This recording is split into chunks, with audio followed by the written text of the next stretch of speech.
Hey, Joe on the radio, 728. Dr. Stephen Greer. This is quite a gentleman right here. A practicing surgeon pioneering how hospitals care for the elderly. Also became a Wall Street analyst and portfolio manager 20 years ago. Author of the book, The Medical Advocate. Dr. Greer, with great respect, we welcome you back to the show, sir. Thank you so much for being with us. Hey, good to be back. How you doing?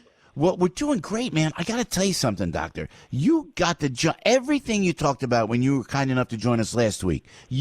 Everything that you talked about, whether it was this hydrochloroquine, Remdesivir, you got the jump on all of it, sir.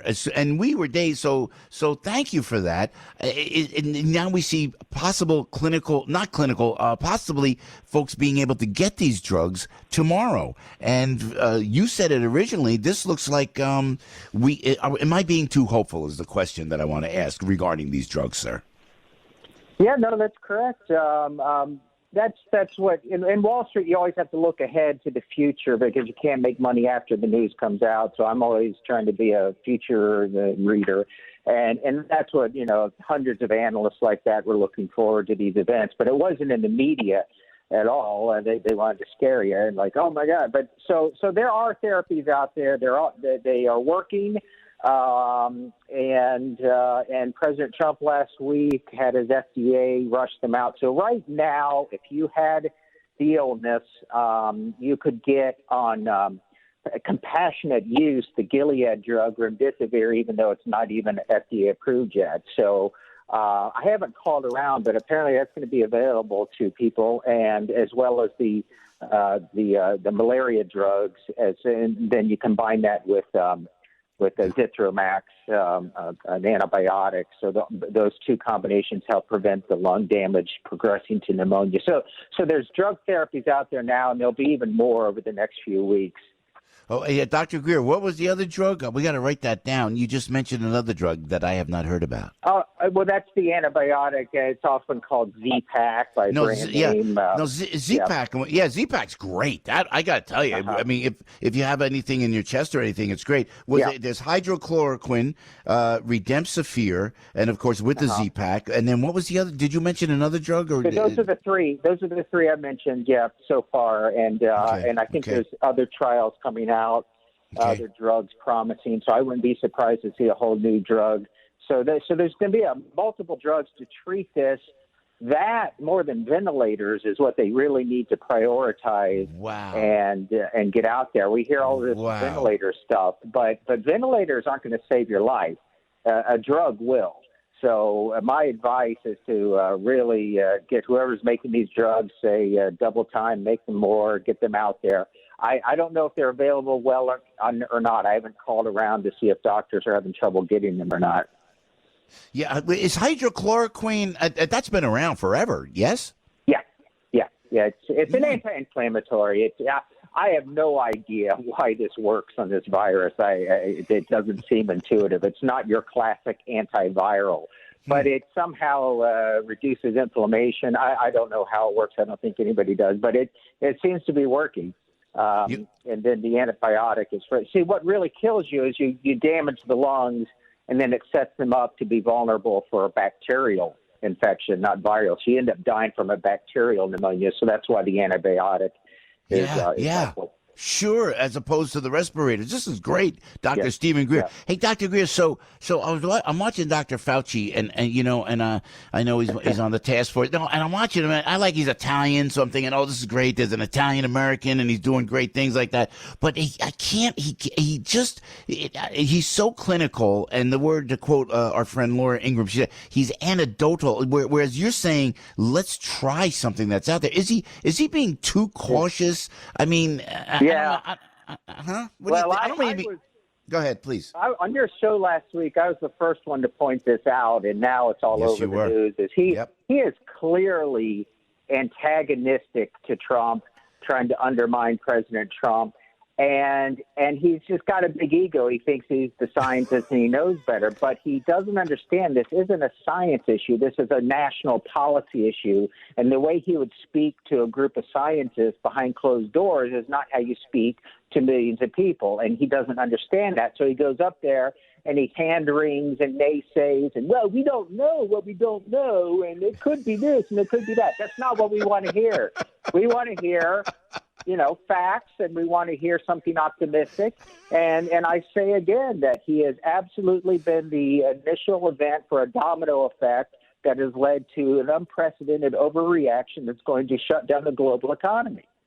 Gosh, this is Dr. Stephen Greer, and you know economy because you being a portfolio manager and a Wall Street analyst. Was it funny, Doc? Though, just off the cuff, man, how funny was that when Dr. Fauci steps up and he said exactly what you said, and I'm watching this, and it's like putting the brakes on, and the president's trying to be so positive, and then Dr. Fauci gets out there, and President Trump turns to Mike Pence, and you see him whisper something like, "Take me just to shut this guy up, please, Mike." I mean, I don't know that he said that, but it looked like. Yeah. I mean, your point is so well taken, Dr. Greer.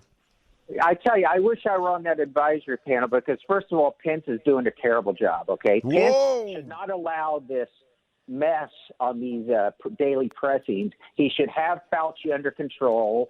He should. They did one good thing. That Dr. Burke's lady is a great spokesperson. She should be leading the show. She's great. Yes. Yeah.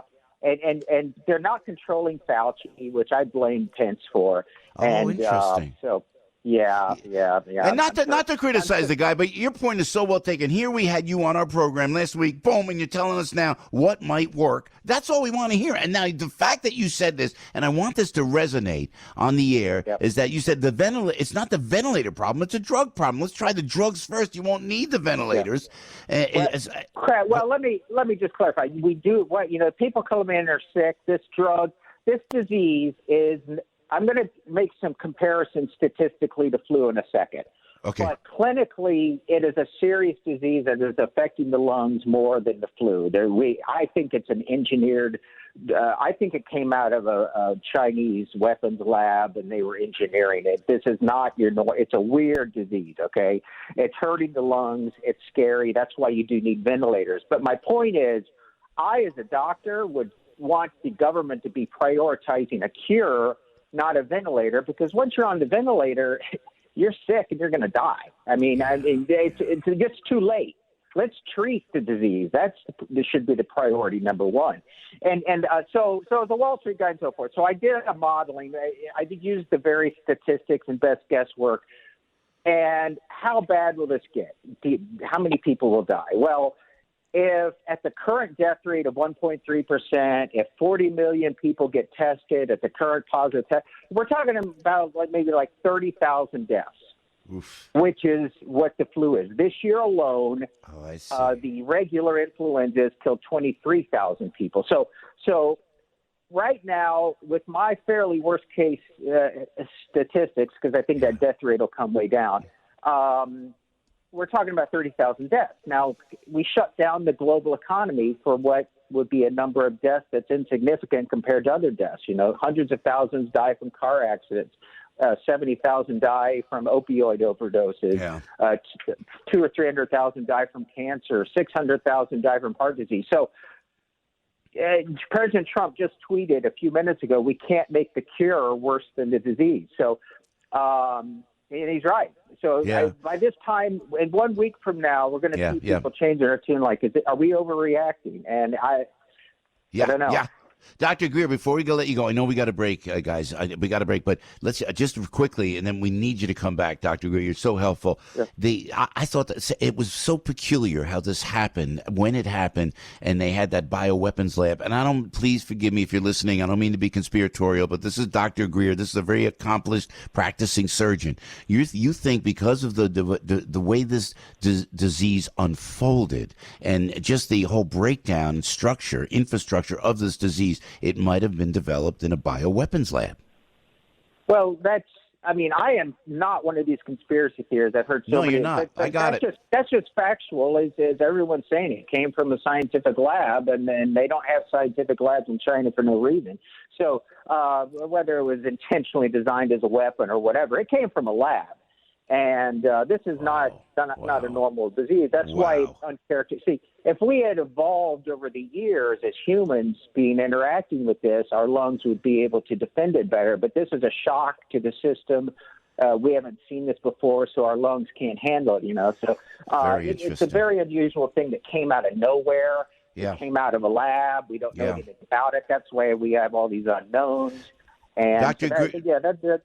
Mm-hmm. Dr. Greer, you got to come back, man. We appreciate it so much, your expertise. Sure. I know how busy you are, but we appreciate you jumping on the air with us. So please come back as soon as you can, Dr. Stephen Greer. And thanks for joining us this morning. Always great to have you with us, sir. Sure, you bet. Thanks a lot.